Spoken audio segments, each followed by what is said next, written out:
Olá, pessoal. Hoje o nosso tema de redação será papel da mídia no tratamento da informação. Para abordarmos esse assunto, eu tenho dois convidados muito especiais aqui. A jornalista Leide Carvalho Olá, tudo bem? E o professor Vinícius Vieira, professor de Filosofia e Sociologia. Fala, moçada. Como é que tá? Tudo jóia? Pessoal, nós vamos estabelecer aqui o seguinte. Primeiramente, Leite, Vinícius e eu faremos aí uma roda de conversa sobre o tema para vocês contextualizarem o assunto e poderem se posicionar sobre esse tema. É um tema aí bastante atual e nós vamos começar contextualizando, colocando aí alguns tópicos. Vinícius e Leide podem me ajudar, podem me interromper aí o tempo todo, acrescentar, participarmos, um bate-papo mesmo, tá bom? Combinado. Combinado. Então, vamos ver. Pessoal, o grande papel da mídia no que tange às notícias é passar uma informação. E espera-se, né, a um primeiro momento, que haja imparcialidade, que essas informações sejam colocadas da forma mais tranquila possível aí para os interlocutores, para os cidadãos. Porém, nós percebemos que muitas vezes ocorre uma distorção dos fatos para atender a determinados interesses, e isso acaba persuadindo os interlocutores. O que era para ser fato acaba se tornando fake. E voltemos aí ao conceito de fake news, né? Quer abordar um pouquinho para nós, pessoal? O que seriam fake news? Quando surgiram, essa questão aí dessa antiguidade desse termo que parece ser novo, mas na verdade não é? Gostaria de ouvir o professor Vinícius, que eu sei que ele é um estudioso do assunto, e que eu puder complementar, viu, professor Vinícius? Fica à vontade. Não, em relação às fake news, é importante a gente frisar que mentira, calúnia, enquanto instrumentos políticos, isso não é novidade na história, né? Nós vamos observar que, como eu falei agora há pouco, fiz referência em uma reunião que nós fizemos anterior a essa, sobre aquele que seria o primeiro grande manual, político na modernidade, que foi a obra de Maquiavel. Maquiavel já fala da flexibilidade moral e da necessidade da mentira ser inserida, enquanto instrumento aí de manipulação. O que a gente vai encontrar agora, imagino eu, de diferente, é porque nós temos aí uma massificação das ferramentas de comunicação que acabam intensificando a eficiência desse fator manipulatório, dessas informações falsas. Então, talvez esse é o grande paradigma atual, esse é o grande problema, Como barrar, essas ferramentas de comunicação nesse processo de eficiência em relação ao fator manipulatório. Claro, percebam, barrar isso, mas sem atentar contra a necessidade da informação ou mesmo a ideia de liberdade de expressão. Então, assim, é interessante a gente notar, mentira, calúnia, pública, sempre existiram, mas hoje em dia existe aí uma eficiência em relação à manipulação em decorrência dessas, justamente por conta dessas ferramentas de comunicação que tornam essas notícias falsas algo viralizado. Eu penso dessa forma. Sim, né, e trazendo... Pois não, professora Bárbara? Pois não? Eu ia só contextualizar, embora o fenômeno seja antigo, a expressão fake news é que parece ter um teor mais recente.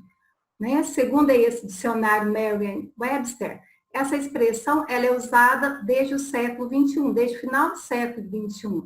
Então, esse termo em inglês ele se popularizou. A prática é antiga, embora o termo seja um tanto quanto recente, E se popularizou principalmente aí devido à grande circulação dessas informações falsas nas redes sociais.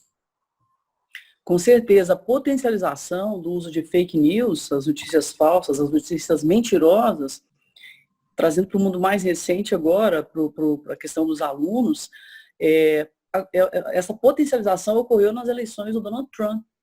Isso os meios jurídicos consideram assim, e os meios da comunicação também, que foram potencializados porque descobriram que o uso de fake news, ele influencia na decisão do eleitor. Então... Eu acho que Então, dois foram os eventos, né, Leite? Tanto as eleições do Trump, também como o Brexit, foi a saída do Reino Unido enfim, da União Europeia. Eu acho que, do bloco econômico, né? Eu acho que foram os dois, mas o do Trump realmente foi talvez o mais evidente. O case assim. de sucesso, né? Leia-se sucesso com ironia. O case de sucesso foi o uso de fake news, porque o que a gente tem de mais soberano, o que a gente tem de mais individual, de particular, de democrático, é o voto. Então, a partir do momento que eles descobriram que as fake news influenciam na decisão da pessoa de exercer esse direito de voto, que é constitucional, que é legal, que alguns consideram até sagrado, isso se espalhou de uma maneira que os livros de história terão muita dificuldade para contar o que aconteceu, porque é uma imensidade de fatos. Mas os dois eventos mais importantes, com certeza, são esses que você se refere, sim, professor Vinícius. Com certeza, e nós vemos, inclusive, nessa manchete aqui as notícias falsas sobre eleições nos Estados Unidos, elas tiveram muito mais alcance que as notícias reais. Então, a gente vê o alto poder de manipulação, de persuasão das fake news, né? Até voltando para essa questão aí de por que as fake news se espalham, eu ainda coloquei 2 tópicos aqui, tanto de um lado quanto de outro, porque no primeiro, o que leva à motivação dessas fake news? Eu gostaria de abordar esses tópicos e que vocês complementassem para mim. Coloquei que, num primeiro momento, essas notícias falsas, esses boatos, têm aí uma finalidade comercial, né?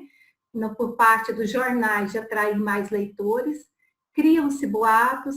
Esses boatos, por ter uma semelhança ali com a verdade, por serem passíveis de serem verdade, levam à provocação de dúvidas. E isso faz com que se reforcem pensamentos por meio das mentiras e acaba disseminando ódio entre as pessoas. E, por outro lado, mexe com o emocional do interlocutor, né? Nós temos aí as pessoas, os cidadãos que estão vulneráveis às informações, acabam se deixando levar por essas informações falsas, compartilham, e aí cria-se uma rede de mentiras, mas com pessoas reais, que acreditaram, que foram levadas à dúvida, e cria-se um clima de tensão. E com isso nós temos aí, né, disseminação de pensamentos negativos, disseminação do ódio, enganação, persuasão das pessoas que têm acesso a essas notícias. Vocês gostariam de acrescentar mais algum outro tópico, assim, que vocês acham de grande relevância para essa disseminação das fake news? São 2 fatores, são vários fatores, mas 2 fatores eu traria como principais nessa propagação de fake news. Em primeiro lugar, a facilidade da propagação, está ali na mão, a pessoa está usando o tempo todo, e é muito fácil daquilo ser disseminado. É uma escala geométrica. Então, você passa para 1, que passa para 10, que passa para 20, aquilo ali vira um rastilho de pólvora. E a outra questão, que, digamos, é mais acadêmica, é mais de pesquisa mesmo, é que as pessoas, elas divulgam fake news porque elas acreditam na fake news. Aquela fake news ali, ela vai de encontro com o valor da pessoa, com a formação da pessoa. Porque a capacidade de duvidar é quando você tem uma formação, você lê uma notícia e você duvida. Não, isso não tem condição de ser verdade. Então, ocorre o contrário. A pessoa só divulga aquilo que ela acredita. E são notícias muito negativas, muito maldosas. A pessoa fala, mas isso é verdade, não tem como isso não ser verdade. Ela vai e divulga. Então, tem uma intenção da pessoa também, porque senão a fake news, elas não vingariam, elas não existiriam. Então, são os 2 fatores que eu acho. Uma coisa que vem à tona também, até a partir da fala da Leide, é que, até um tempo atrás, né, acreditava-se que a falta de esclarecimento, ou seja, do conhecimento formal, ela seria aí uma das justificativas para você ficar vulnerável a informações que não são verídicas. O problema, como a professora Bárbara disse, e a Leide agora também, na sua explanação, o problema é que hoje o apelo emocional ele é muito forte. Então, as emoções acabam superando aquilo que nós tínhamos aí enquanto a racionalidade, né, enquanto referência. Então, o que acontece? De forma muito triste, até enquanto professor, eu digo isso, né, a formação hoje, não é? Ou seja, o aspecto formal ou do esclarecimento não são mais garantias de que uma pessoa, né, não seja suscetível às informações inverídicas, às informações mentirosas. Por isso que muitas vezes nós encontramos aí, né, celebridades que nós temos até em grande estima, que supostamente seriam pessoas, não é, muito esclarecidas, que acabam cedendo, mas por conta de um aspecto emocional, como disse a Leide. As pessoas acabam querendo colocar os seus valores acima daquilo que é o factível, né, daquilo que é o objetivamente verdadeiro. Então, isso é uma coisa que chama a minha atenção e me preocupa muito. Não é? Então, diploma não é garantia, não é de, pelo menos necessária, não é de crítica em relação àquilo que se absorve dessas informações. Não é? Mais para frente a gente vai falar um pouquinho também em relação a esse aspecto quando a gente tratar sobre, de forma mais específica, do conceito de pós-verdade. Né? O professor Vini, só acrescentando, eu gosto sempre de trazer exemplos práticos, quando houve aquele meme, né, aquele fake de que o Leonardo DiCaprio estaria por trás das queimadas na Amazônia, teve médico que teimou comigo, que isso era verdade. Eu falei, gente, não é verdade. Não há o menor fundamento nisso. Não, sim, ele está por trás das queimadas na Amazônia. Quer dizer, uma pessoa que a gente supõe que tem uma formação crítica razoável, aceitável, necessária na sociedade, médicos. Sim. E nós vemos aí, contextualizando, passando por um momento que estamos vivendo, a Agência de Jornalismo Investigativo Pública, ela lançou uma matéria no dia 10 de março agora, mostrando que junto à epidemia de coronavírus, nós tivemos também uma epidemia de boatos, de fake news. E ela ilustra aqui para nós, nessa reportagem do dia 23, várias notícias que são falsas, né? Eles checaram com especialistas, verificaram, e são todas falsas, né? Então, nós temos vários exemplos, eu vou passar por aqui, né? Alguns deles, né? Coronavírus fica de 3 a 4 dias na garganta e pode ser eliminado com água e chás quentes. Cuba já desenvolveu vacina contra coronavírus. Então, foram notícias falsas, boatos disseminados. Outros, de que o vírus é fraco e não resiste ao calor. Outra, que Nostradamus previu o surto de coronavírus. Então, foram disseminadas várias notícias falsas. E essa distorção aí da realidade, ela pode ter consequências desastrosas, né? Nós podemos ver que ela pode afetar a saúde emocional dos envolvidos, pode incitar a violência por parte de quem dissemina e por parte daqueles que leem, que recebem, percebem aquele fato como verdadeiro, né?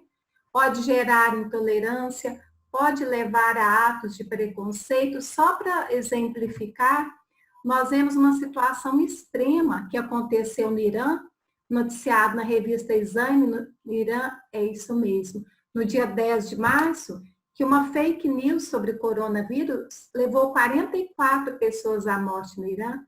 Que notícia falsa foi essa? Propagou-se o boato de que, veja, o álcool poderia combater o vírus. Então, o que aconteceu? Como lá nós temos uma sociedade assim, que se proíbe o consumo de bebidas alcoólicas, alguns cidadãos, pensando em se curar, resolveram tomar álcool puro, usado para limpeza, ou bebidas contrabandeadas. O resultado foi terrível, né? Mais de 40 iranianos morreram. Vejam, uma disseminação de uma notícia falsa levou à morte várias pessoas. Então, é algo assim desastroso, é algo que tem que ser considerado, né? Embora a gente tenha essas agências aí de fact-checking, de checagem de fatos, nós, às vezes, não temos acesso a elas. Nós vemos aqui, nós temos várias agências de fact-checking hoje. Nós temos o UOL Confere, nós temos o boatos.org, o Estadão Verifica, o fato ou fake do G1, né? Então, nós temos várias agências e isso não impede que as pessoas se certifiquem se aquele fato que ela lê é verdade ou é boato. Então, vejam, queria saber da Leite, né? Se vocês quiserem comentar algo que eu falei, mas ou se vocês puderem já passar a essa exploração aqui, eu queria saber como vocês veem, qual o papel da mídia no tratamento da informação? Se uma notícia pode ser apresentada, quer dizer, uma notícia pode ser apresentada, né, de acordo com os interesses daqueles que a veiculam. Qual é essa relação entre as informações divulgadas pela mídia política? Como que deve ser vista a mídia, né, nesse papel aí de formadora de opinião? E que a gente deve pensar sobre a neutralidade informativa? Leite, Vinícius? Bom, posso começar? Nesse caso aí, é a sua seara. Isso aqui... Não, Vinícius, você pode participar muito, porque eu sei que você é um estudioso da comunicação também, se interessa pelo tema e com certeza pode agregar bastante. Se ela pode ser apresentada, eu quero colocar para os alunos aqui uma relação do pode com o deve. Tem uma diferença muito grande, inclusive do ponto de vista da comunicação, do ponto de vista jurídico. Ela pode ser apresentada de acordo com os interesses daqueles que as veiculam. Elas podem, mas elas devem ser apresentadas? O grande dilema é esse. Elas podem sim. A gente não deve esquecer que a mídia no Brasil, ela é uma empresa. É uma empresa. A gente tem uma mídia pública muito fraca, muito incipiente. Então, a mídia que se destaca, o jornalismo que se destaca é um jornalismo que ele vive no mercado, ele depende de anunciantes, ele depende de verbas governamentais, alguns em maior escala, outros em menor escala. E o que acontece? Muitos veículos, eles colocam essa necessidade de verba acima de tudo. Porque eu não posso ser hipócrita e dizer, o veículo de comunicação, ele precisa sim da mídia, ele precisa desse apoio financeiro para fazer o seu trabalho. Mas, a partir do momento que a mídia começa a interferir na escolha de um presidente da República, na escolha de um prefeito, na escolha de um vereador, essa mídia começa a veicular aquelas notícias que são positivas para os interesses da mídia. E como combater isso? Como combater? Eu vejo que existe muita informação hoje no mundo, mas pouca formação. E, no meu caso, eu sou desconfiada por natureza. Eu sou desconfiada. Então, não tem essa assim.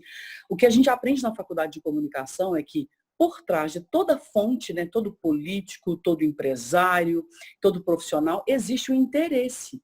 Então, se você vai trabalhar com mídia, você tem que ter consciência disso e não comprar a verdade de ninguém. Agora, que os veículos, eles agem de acordo com seus interesses, infelizmente, sim. E tem um dado histórico.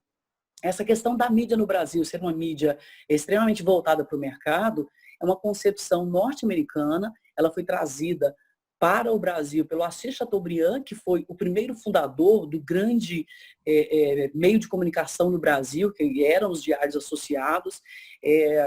Fala-se que se as pessoas pensam que o Roberto Marinho tinha poder, eles não conheceram o Assis Chateaubriand. Foi ministro do Supremo Tribunal Federal, ele influenciava, ele praticamente mandava, perseguiu o JK de maneira muito interessante, surgiu até um livro para os meninos aqui, Chateau, o Rei do Brasil. E o que acontece? Porque o norte-americano, ele cria um jornal, e dentro do jornal tinha que ter o espaço para a mídia e o espaço para a comunicação, para a notícia. Então, essa história do lead na notícia, que é ali o cabeçalho, que é quando a gente responde na notícia, o que, quando, como, onde, por quê e o quanto, é uma invenção norte-americana para ocupar espaço de jornal de acordo com o tamanho. Então, a notícia podia ser desse tamanho, com 20 linhas, com 10 linhas, tudo dependia do tamanho da mídia. Há uma diferença muito grande, por exemplo, do jornalismo europeu, que tem mais um senso crítico, que tem mais uma busca pela verdade. Lá também há uma mídia pública muito forte, o que não acontece nos outros países dos Estados Unidos. Então, aqui no Brasil, a nossa mídia, a nossa formação, o nosso desenvolvimento ocorreu por base com o jornalismo norte-americano, e essa inserção total aqui foi trazida pelo Assis Chateaubriand. E assim, Vinícius, você quer comentar? Não, em relação ao aspecto formal, você fez referência ao lead, eu até tenho um tópico aqui que eu gostaria de abordar sobre as possibilidades de você combater não é? Mentiras e calúnias, principalmente de figuras públicas, ou mesmo, enfim, de onde elas surgirem, por meio de algumas estratégias vinculadas a essa forma, né, tradicional do jornalismo. Então, quando você falou do lead ou da manchete, né, uma pesquisa que saiu recentemente, inclusive foi pela Outcell Assessoria, ela indica que mais de 60% das pessoas, elas não leem as notícias na sua integralidade. Elas só ficam no título, na manchete e no lead, né, que seria esse primeiro parágrafo em destaque informativo, com os tópicos que você abordou. Então, talvez fosse importante nós criarmos estratégias, né, partindo dessas manchetes e do lead, para combater as mentiras. Aí eu até falei da questão assim, coloquei aqui enquanto tópico da questão do lead esclarecedor ou da manchete esclarecedora. Então, por exemplo, se uma figura pública, né, um estadista, fala que nós estamos combatendo uma crise menor, que não há problema algum para ficarem tranquilos, enquanto nós temos, de forma objetiva e factual, pessoas dizendo que isso é uma mentira, colocar na manchete ou no lead, olha só, estadista X, ao dizer isso, mente em relação a essa informação. Obviamente há um compromisso com a verdade, e eu acho que seria uma das formas de combater, né, pelo menos as consequências em relação a essa mentira pública. Né? A questão de usar a palavra assim, mente, é uma questão de receber processo depois. Para a gente fugir dos processos, o que a gente faz? Você traz dados para mostrar que tal autoridade está mentindo. O bom jornalismo, ele sobrevive de dados. E com dados você consegue apresentar uma opinião mais densa, uma informação, para a pessoa formar a opinião dela. Agora, no artigo opinativo, concordo plenamente com o que você está falando. A opinião ele tem que falar, fulano mente por isso, por isso e por isso. Mas assim, na matéria, o ideal é você colocar dados, coloca o que o estadista falou ali, a pessoa, a autoridade eleita lá do momento, e depois coloca dados embaixo. Aí você lê e vê o contraponto. Porque dizem que no jornalismo sempre tem dois lados. Eu ouso dizer que tem 1000 lados. O ideal é que a gente possa ouvir todos os lados para quem está vendo, quem está lendo, poder, então é isso. Porque aí você forma a sua opinião, você se cerca dos dados, das informações, para você formar a opinião. Eu desconfio muito quando eu leio uma matéria que ela vem com a verdade pronta e acabada. É isso, pensem assim. Eu fico incomodada, porque eu falo assim, mas e tal pessoa? Por que ela não falou assim? E tal cientista? E tal isso? Porque como eu leio muito, gosto muito de ler, eu sempre leio assim, apenas em alguns jornais que a gente consegue ler algo mais completo, porque tem essa disputa de espaço, né? E a gente vê também hoje assim, um crescimento da mídia digital. Todo mundo aí que acessa sabe, a gente começa a ler a mídia digital, meu Deus, é tanto comercial, tanta coisa que a gente não consegue ler. Porque o impresso, enfim, visual tamanho, né? Ele está em franca decadência e eu nem sei até quanto que o impresso vai existir, que está sendo substituído pela mídia digital. Mas assim, o negócio é você ler cada vez mais e ler tudo, do ruim ao bom, ao excelente, para você ter a sua opinião e saber. Eu vou dar um exemplo claro aqui, respondendo essa pergunta. Todo mundo deve ter notícias do surgimento da CNN, que é uma nova rede de comunicação no Brasil. Todo mundo está acompanhando, ela foi muito incensada, elogiada, e eu gosto disso, é uma pluralidade na comunicação, mas todo mundo tem que saber que o dono da CNN é o dono daquela construtora MRV, com interesses. Né? Então é bom a gente ouvir com senso crítico bem ligado. Né? Essa questão do senso crítico, ela é importantíssima, né, Leide? Essa segunda ponderação aqui, estreita a relação entre as informações midiáticas e a política. Eu quero pedir liberdade a vocês para falar o seguinte. Eu vejo crescer assim nas redes sociais, porque sou usuária das redes sociais, essa questão assim, não me envolvo com política. A política não faz parte. E tenho nojo da política. Eu sinto dizer, se tiver algum aluno que pensa dessa maneira, eu espero que não, mas eu sinto dizer que a política ela comanda a nossa vida. E sinto assim, aliás, nem sinto, eu preciso dizer, porque ela comanda a nossa vida. Eu trabalhei 12 anos em Brasília, e o que a gente percebia? Fulano de tal cobre a economia. Não, ele cobre política econômica. Fulano de tal cobre o Ministério do Meio Ambiente. Não, ele cobre política ambiental. A nossa vida, ela é comandada pela política. a gente entendendo, a gente gostando, a gente percebendo ou não. Então, é interessante que as pessoas leiam cada vez mais, que elas tenham senso crítico. E ter senso crítico não significa condenar tudo, é entender os interesses para formar a própria opinião, para se guiar, para fazer as suas escolhas. Então, tudo é política. Tem uma relação estreita. A política com tudo na nossa vida. Então, quando há uma decisão de um governo norte-americano de liberar 2 trilhões, que aconteceu essa semana, para aquecer a economia, para não deixar os efeitos do coronavírus afetarem tantos Estados Unidos, isso é uma decisão política. Como aqui no Brasil, estão liberando financiamentos, estão liberando verbas para as pessoas, para as empresas, uma espécie de financiamento para as empresas pagarem os seus funcionários. Então, são decisões da política econômica, porque o governo poderia falar, não vou fazer isso, os governos. Aliás, são pressionados, porque o Estado só existe pelo povo, senão não precisava de Estado.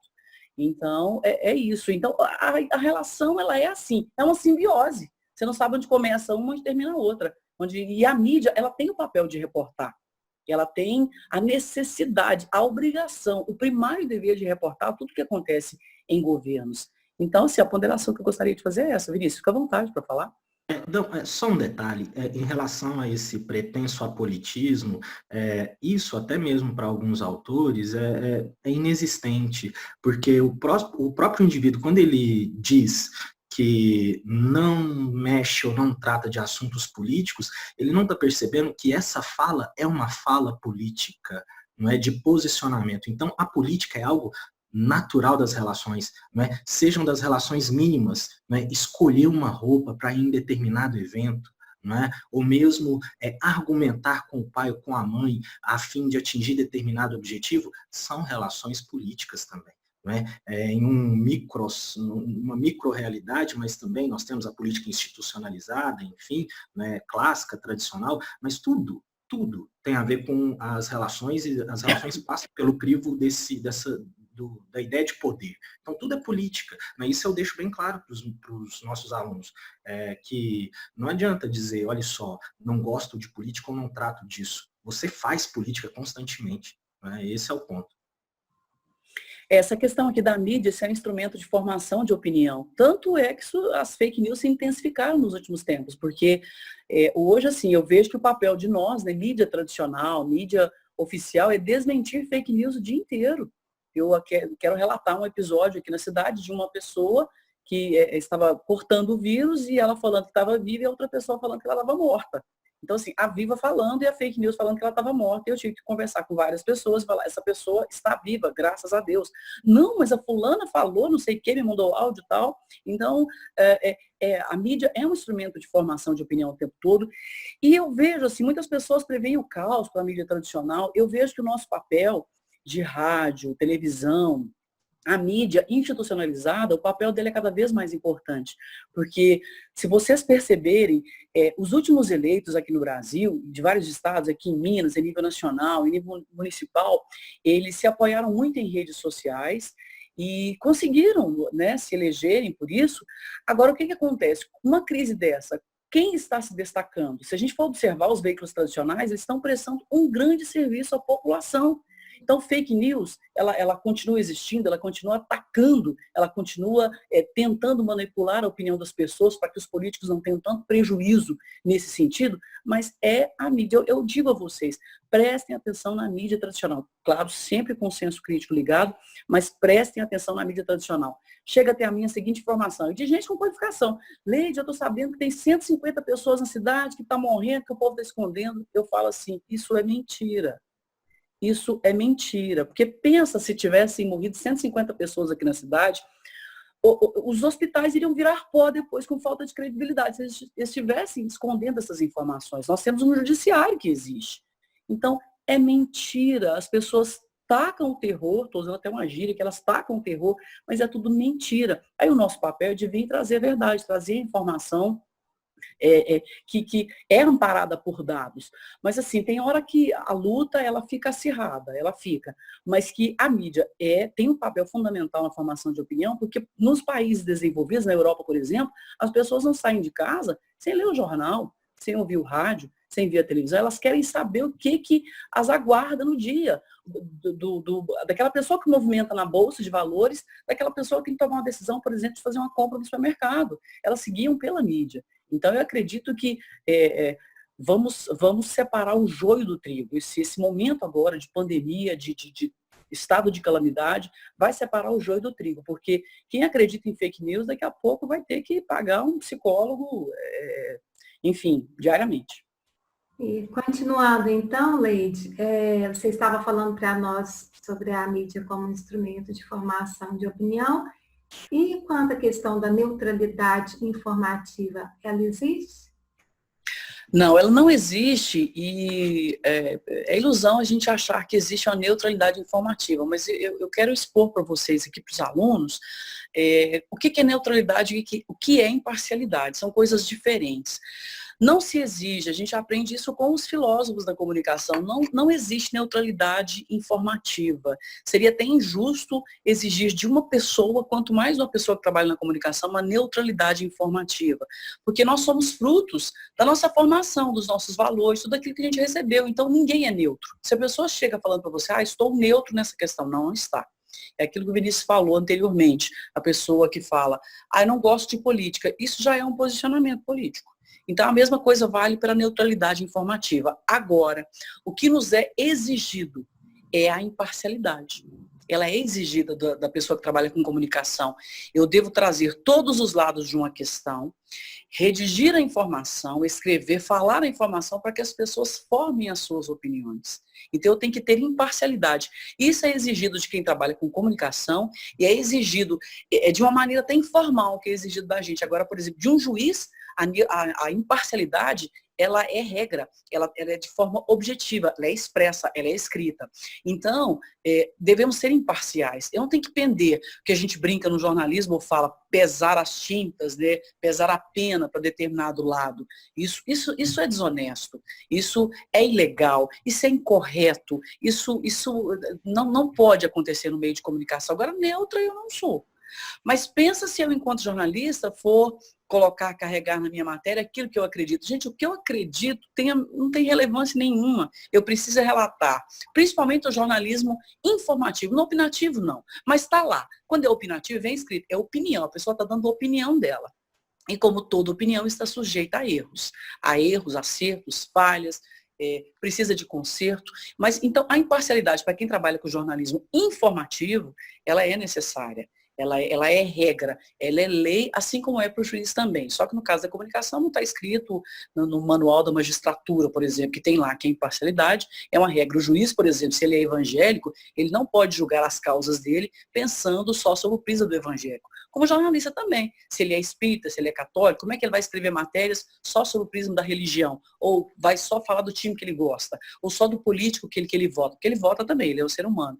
Mas a imparcialidade, ela é necessária. E eu acho uma delícia da comunicação, se vocês assim me permitem dizer, trabalhar com a imparcialidade. Eu acho muito bacana, porque o jornalista, ele é, antes de tudo, um cético. Ele é desconfiado, ele não compra a verdade de ninguém. Então, trabalhar com imparcialidade, para quem gosta da comunicação, para quem gosta de expor todos os lados, não há problema nenhum. Agora, a questão é quando a pessoa abandona a imparcialidade para tentar vender uma verdade. Aí é o papel da fake news, né? Ela abandona a verdade e trabalha com dado para tentar induzir a opinião das pessoas. Em termos linguísticos, né, Leide, inclusive, a própria seleção das palavras feitas já revela a posição daquele que está se expressando, né? Mesmo que ele não queira, mesmo que às vezes ele não perceba, mas para um leitor crítico, essa posição ela transparece, né? Então, só revendo, você quer nos mostrar algo que vocês, alunos, já trabalhamos isso.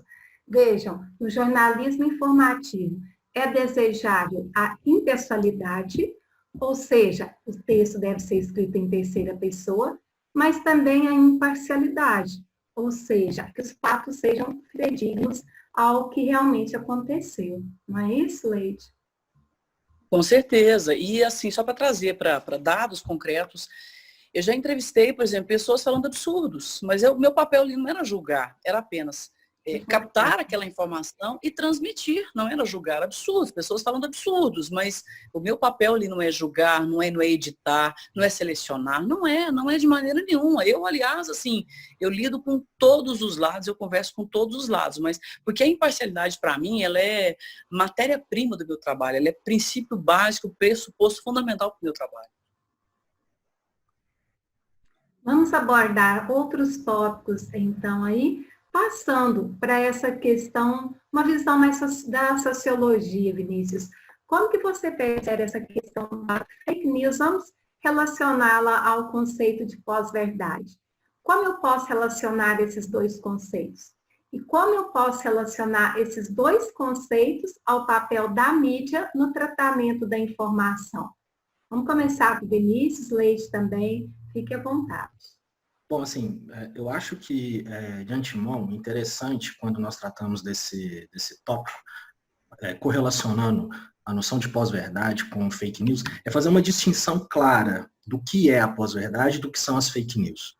Em relação às fake news, né, aqui, na verdade, reiteradas vezes nós já tratamos sobre esse conceito, digo, na nossa reunião mesmo aqui, né? Então, fake news diz respeito a essas mentiras, calúnias, enquanto instrumento de manipulação pública, né?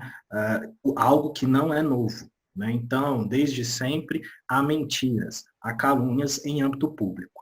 Agora, em relação à pós-verdade, aí, talvez aqui, do ponto de vista de um conceito, né, mais bem estruturado, nós vamos ter uma inovação, né? A pós-verdade, então, ela foi uma palavrinha que pela primeira vez apareceu, se não me engano, em 1992, pelo menos consta dessa forma, né, com o sérvio Steve Tezic, que é um dramaturgo. Então, em uma de suas peças, ele lança mão dessa noção, desse neologismo, pós-verdade, né? Posteriormente, ganha muita força essa noção, principalmente com o ocorrido na Inglaterra, no Reino Unido, né, na saída da Inglaterra do bloco da União Europeia, conhecido como Brexit, em que lá foi constatado que pessoas, diante de informações factíveis e objetivas, elas preferiam acreditar, né, naquilo que elas tinham enquanto valor, né? Aí aquela questão do apelo às emoções, que também aqui a gente já colocou um pouquinho sobre isso. Então, a pós-verdade está vinculada justamente a isso. As pessoas, elas, frente a fatos objetivos, elas preferem moldar as suas opiniões a partir não desses fatos, mas ao quê? A partir das emoções e das crenças que elas têm, certo? Então, a pós-verdade diz respeito a isso, a desconsiderar aquilo que é o fato, que é o objetivo, tendo em vista aquilo que eu tenho de valor. Eu prefiro isso, né? Então, eu vou acreditar nisso, independente disso que é posto enquanto fato, enquanto verdade. A pós-verdade diz respeito a isso, né? Ela é dicionarizada em 2016 pelo Oxford Dictionary. Então, a Universidade de Oxford, né, tem um dicionário anual que eles lançam, e ela foi agregada em 2016, e foi um dos termos mais utilizados em 2016, né? Essa noção de pós-verdade, justamente vinculando isso. Pessoas que desconsideram fatos, né, a partir daquilo que elas têm como valores e colocam esses valores acima dos fatos. Então, isso é a pós-verdade. Bom, como ela se correlaciona com a fake news? De forma bem simples, percebam vocês, né, se as fake news, hoje nós entendemos ela enquanto um problema da massificação e a eficiência, né, dessas informações que viralizam, né, de forma intensa, obviamente, então, eu, diante de uma mentira, vou assimilar aquela que me é mais conveniente. Percebem? Então, aí nós temos uma correlação entre o que são as fake news e o que é a pós-verdade, né? Então, nós temos essa viralização de informações mentirosas, né? E as pessoas acabam, a partir daqueles valores que elas possuem, né, assimilando aquilo que é mais conveniente a elas. Percebem? Independente da verdade. Existem verdades, né, e vocês vão concordar, que são extremamente inconvenientes. né, nos entristecem, mas não é porque elas são inconvenientes, atentam contra aquilo que nós imaginávamos ser ou queríamos que fossem, que nós não podemos as considerar. Né? Aí parte do pensamento crítico também. Né? Então, mas as pessoas não. Né? Normalmente, aí que está, inseridas nesse contexto de pós-verdade, elas se deixam levar pelas emoções e por aquilo que é o mais conveniente. Né? Então, a correlação entre fake news e pós-verdade, eu vejo muito nesse sentido. Né? Então, nós temos essa massificação de notícias falsas, obviamente com o intuito de influenciar, não é, a opinião pública, e nós temos, então, do outro lado, pessoas vulneráveis, não é, a essas informações, tendo em vista os valores que elas colocam acima, não é, da razão. Esse é o ponto aqui em questão, eu acho. Não é? Algum complemento vocês querem fazer? Ah, ótimo. É isso mesmo. Não? Não. Tranquilo? Bom, o segundo ponto, né, que a Bárbara colocou aí, como relacionar esses conceitos ao papel da mídia no tratamento da informação? Bom, aí a Leide pode me auxiliar e falar até melhor do que eu, mas se nós considerarmos os veículos tradicionais de informação, existe, obviamente, um compromisso com a verdade dos fatos, não é? É óbvio que, em certa medida, nós podemos relativizar, ainda que seja arriscado e perigoso, a noção de verdade. Né? Mas percebam comigo o seguinte, um fato ocorrido, ainda que ele possa ser descrito de diferentes formas, né, o fato se mostra e se impõe enquanto verdade. Percebem? Então, os veículos tradicionais de informação, creio eu, eles têm esse compromisso, não é, moral em relação à descrição, ainda que essa descrição seja sob prismas diferentes, mas a descrição desse fato em questão. Né? Então, eu observo que os veículos de informação, os veículos tradicionais de informação, tendo esse compromisso, são grandes auxiliadores, né, em relação a forjar a opinião pública. Aí sim, né, diante dos fatos descritos, nas suas possibilidades de descrição, a Leide até tratou disso, cabe a nós, enquanto leitores e consumidores dessa informação, a informação não deixa de ser, né, um produto, né, enquanto consumidores dessa informação, analisarmos, enfim, e observarmos diante o fato. Mas determinada perspectiva do fato, essa é inquestionável. Né? Principalmente quando nós tratamos de determinadas áreas em específico. Em relação às ciências humanas, por exemplo, nós temos aí uma possibilidade hermenêutica maior, ou seja, de interpretação. Não é? Aí sim, né, podemos considerar que talvez a verdade, em certa medida, ela seja relativizada. Agora, em relação às ciências da natureza, né, ali não. Ali não cabe um exercício hermenêutico profundo. Por quê, senhores? Porque nós temos ali fatos postos. Né? Eu não vou contrariar as leis de Newton. Obviamente que posso fazer isso, mas a partir de quê? De outros fatos, né, que contrapõem as leis de Newton. Percebe?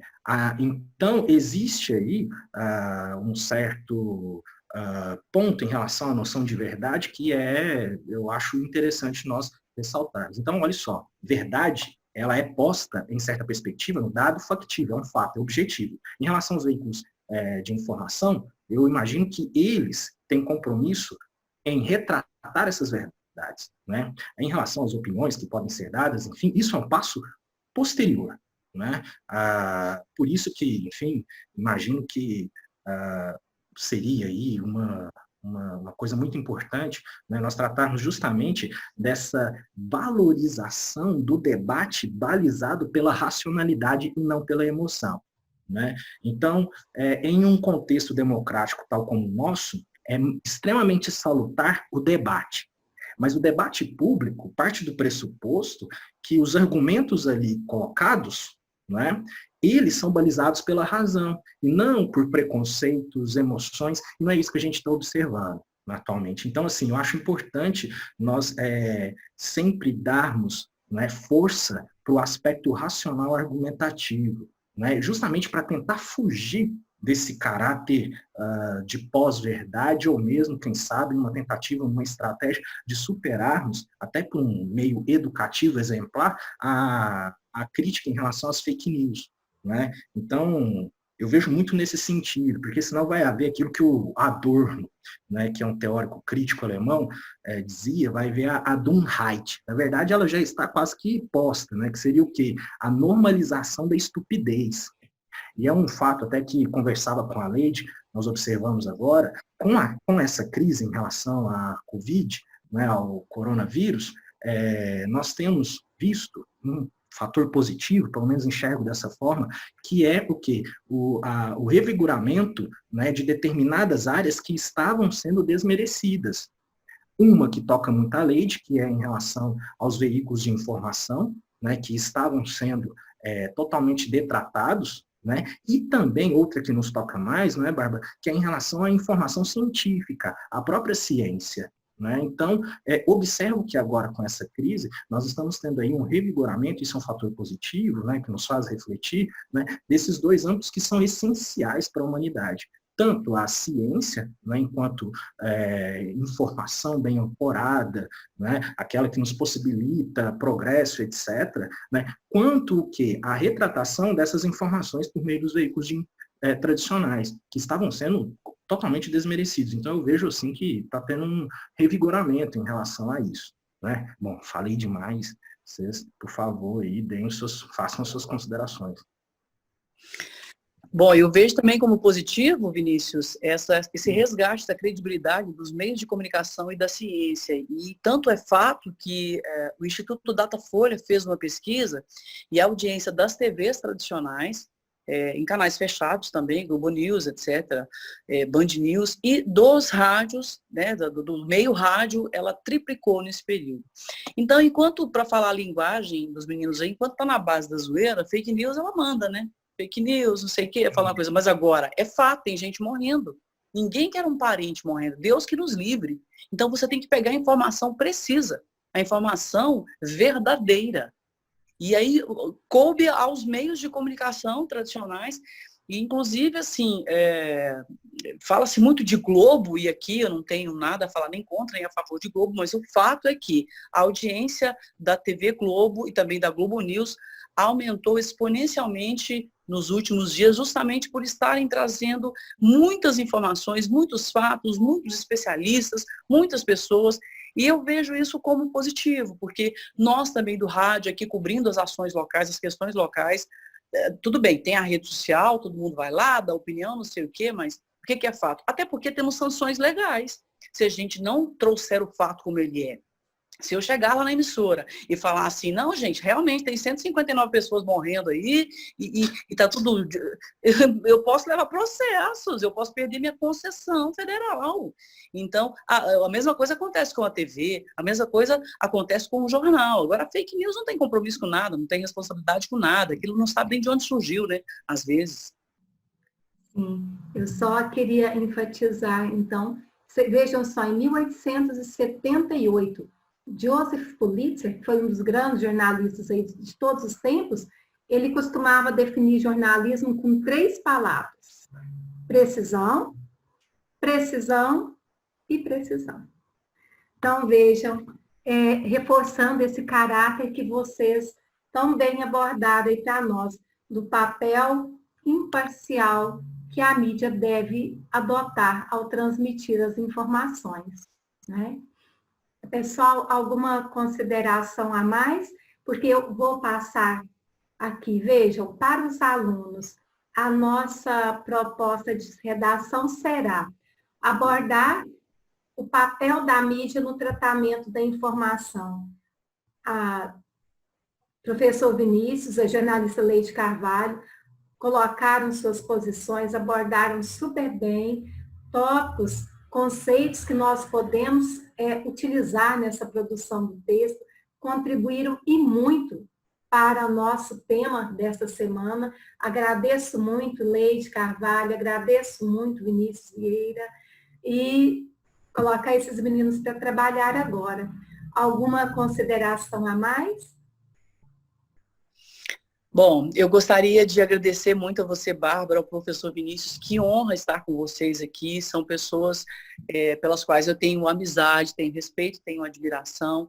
A gente sempre aprendo muito ouvindo vocês, convivendo com vocês. Espero ter contribuído. E a mensagem que eu deixo para os alunos é: combater fake news a gente combate com estudo, com muita leitura. Então é diversificar os canais, os meios de comunicação que vocês acessam, é diversificar para poder comparar e sempre desconfiar. Sempre desconfiar qual é o interesse desse veículo, qual é o interesse dessa informação. E aí, se você conseguir ler, por exemplo, 5 veículos falando a mesma coisa, você já consegue ter uma unidade de pensamento. Então, é sempre ler. A gente combate fake news com estudo, com muita informação, observando opiniões de pessoas que têm credibilidade, que têm estudo, que têm uma bagagem, porque surgem pessoas do nada, às vezes, que começam a dar opinião, a falar, e essas pessoas, elas são castelos de vento, são pessoas que não têm informação, elas, por um motivo ou outro, conseguiram a atenção da moçada, mas observa a formação dessa pessoa. Por que essa pessoa está falando para você? Por que você considera? Então, questione os seus valores, questione o seu aprendizado, para você estar cada vez mais com informações mais precisas, com informações mais verdadeiras, para você fazer as suas escolhas. E, na minha opinião, ser feliz, né? Afinal de contas, a gente veio aqui para ser feliz. Muito obrigada e estou à disposição, fiquem à vontade. Agradeço demais o convite, foi uma honra para mim.